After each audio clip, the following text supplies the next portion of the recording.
Hi, I'm Joshua Schoen and I do integration analytics for Bancor. This video is a close examination of Cosmos, the Cosmos ecosystem, and the Inter-Blockchain Communication Protocol, the IBC.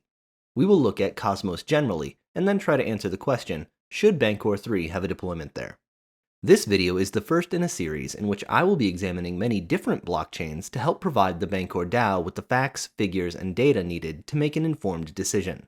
So I read the entirety of the official Cosmos documentation, including the white paper, and I took some pretty rigorous notes.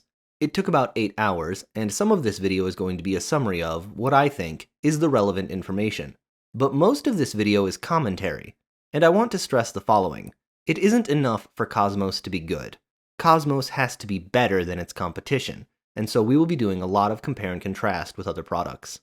Let's start with a metaphor and some definitions.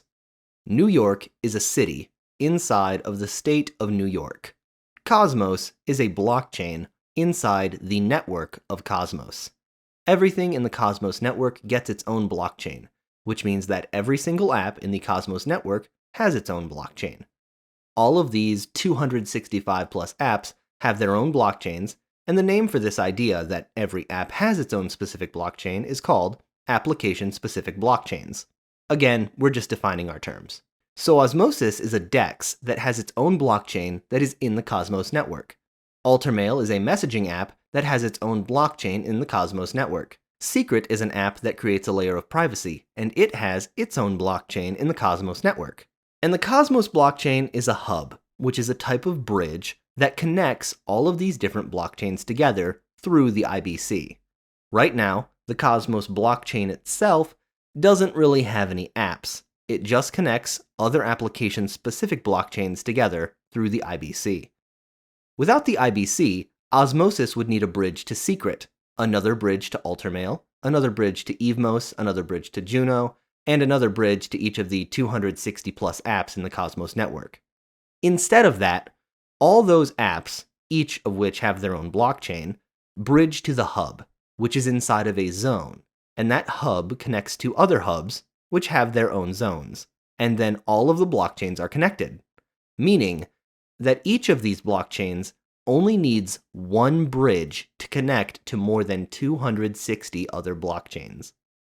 And if Bancor 3 were to join the Cosmos network, we would build our own blockchain using the Cosmos SDK, build Bancor 3 on top of that blockchain, connect to the hub, and then be connected to the rest of the Cosmos network. Here's a question. If everything in the Cosmos network has its own blockchain, why aren't Ethereum and Bitcoin a part of the Cosmos network? After all, Ethereum and Bitcoin have their own blockchains. Why couldn't they join? In order to be a part of the Cosmos network, your blockchain has to have certain specific features. I'm not going to go into the specific of what those are, because that's really not the point of this video, but here's a list of the things that you would need. The reason you need these features is because of the IBC. The IBC is a type of bridge, and I'm actually going to do an entire video on bridges and specifically the IBC, because it's a huge topic that deserves discussion. But for now, just know that the requirements to join the Cosmos network all have to do with being compatible with the Inter-Blockchain Connectivity Protocol, the IBC. So to answer the question from earlier, Ethereum could join the Cosmos network if it met those requirements. And that's really cool that any network at any time could, theoretically, join the Cosmos network by updating their blockchain to be compatible with the IBC. That's actually amazing.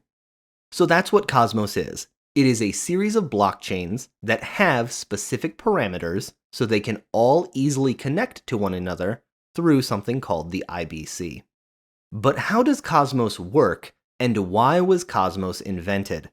People often create a new product because they see a problem, and they hate that problem so much they invent something to fix the problem forever. Bancor 3 was made to address the problems of impermanent loss and low liquidity. So, what problem do I think Cosmos was made to address? It was definitely development time. Everything about Cosmos seems to be made with the intent of reducing development time for future builders. You don't really need to know what the Tendermint BFT is, or the Cosmos SDK, or the IBC, or the ACBI, or what proof relays are, or what the Tendermint BFT cross-blockchain validators do, or how graph theory means that zones themselves can become hubs to form undirected acyclic graphs. You just need to know that when you build with Cosmos, all of these things are already built for you. The creators of Cosmos have made these things and given these tools so that everyone can skip reinventing them. Throughout the Cosmos documentation, there is a consistent underlying assertion that building your own blockchain from scratch is, well, stupid. Why should every team that builds a blockchain have to reinvent the wheel? Why should they make their own bridge from scratch, their own governance from scratch, their own consensus mechanism from scratch? Remember, the whole reason the devs made the Cosmos software development kit, the Cosmos SDK, and set up all this stuff is so that no one would ever have to go through and make all of those things by themselves again. Furthermore, every time one of these new unique blockchains is built, they can't communicate with another blockchain without the use of very sketchy, inefficient bridges. The Cosmos documentation calls these blockchains siloed, which is the exact same terminology I used when describing blockchains in my Concise History of Crypto video.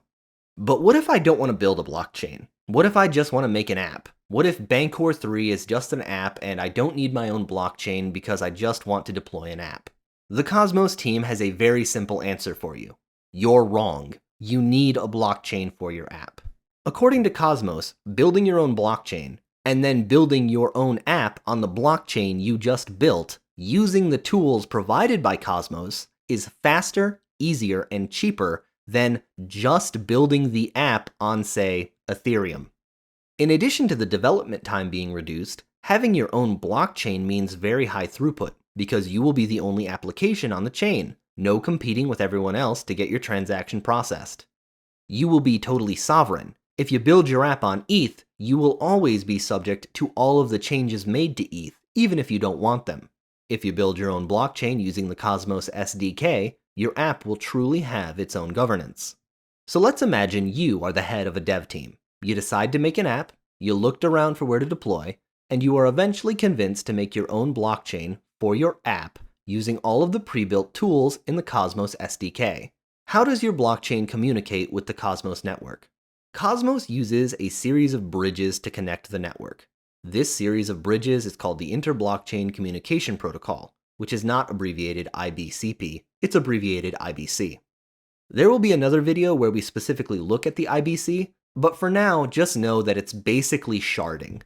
The white paper even has a throwaway sentence acknowledging this.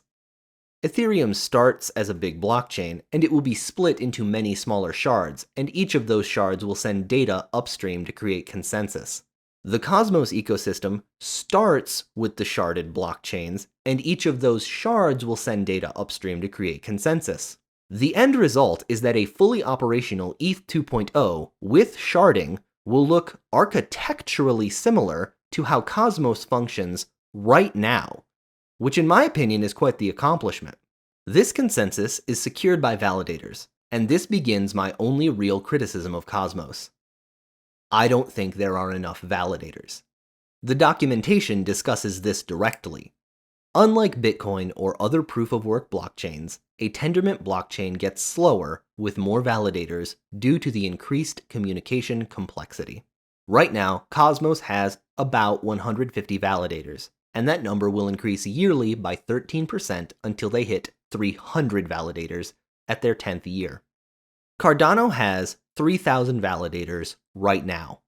The Ethereum Beacon chain has 300,000 validators right now. And in the long term, I am worried that 300 validators won't be enough.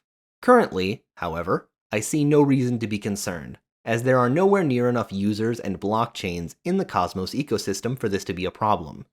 But that does give rise to the concern that Cosmos may only be fast for as long as it isn't very popular. Furthermore, the Tendermint BFT consensus mechanism is weaker than Proof of Work. Proof of Work requires 51% of the network to conspire to attack, but the Tendermint BFT starts to break down when more than 1/3 of the network starts to attack. This is in the white paper, saying, due to the definition of a block commit, Any greater than 1/3 coalition of voting power can halt the blockchain by going offline or not broadcasting their votes. Such a coalition can also censor particular transactions by rejecting blocks that include these transactions, though this would result in a significant proportion of block proposals being rejected, which would slow down the rate of block commits of the blockchain, reducing its utility and value. The malicious coalition might also broadcast votes in a trickle so as to grind the blockchain block commits to a near halt, or engage in any combination of these attacks.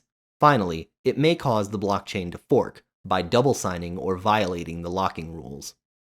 Again, this is all in the white paper.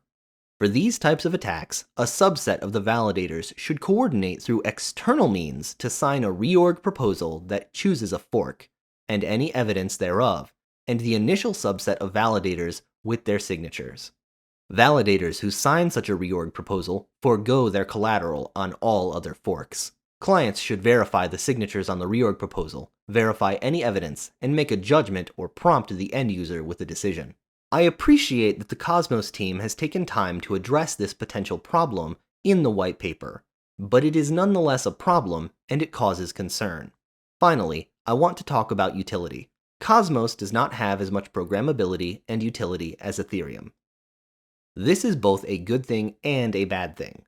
ETH has so much utility and programmability that even executing simple, trivial transactions, like sending coins from one wallet to another, is very intensive on the chain.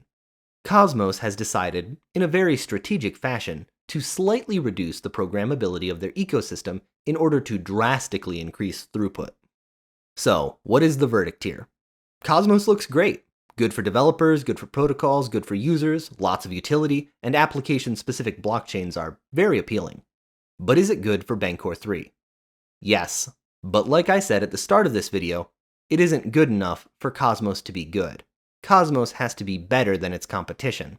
I think that, in the long term, Bancor 3 will find itself deployed on Arbitrum, Avalanche, Cosmos, and one of the Polkadot parachains, either Astar or Moonriver.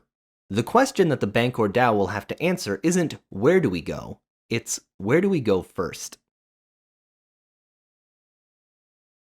If you have questions, hit me up on Twitter. I'm quite responsive. Like, sub, and check out Bancor. Thanks for watching.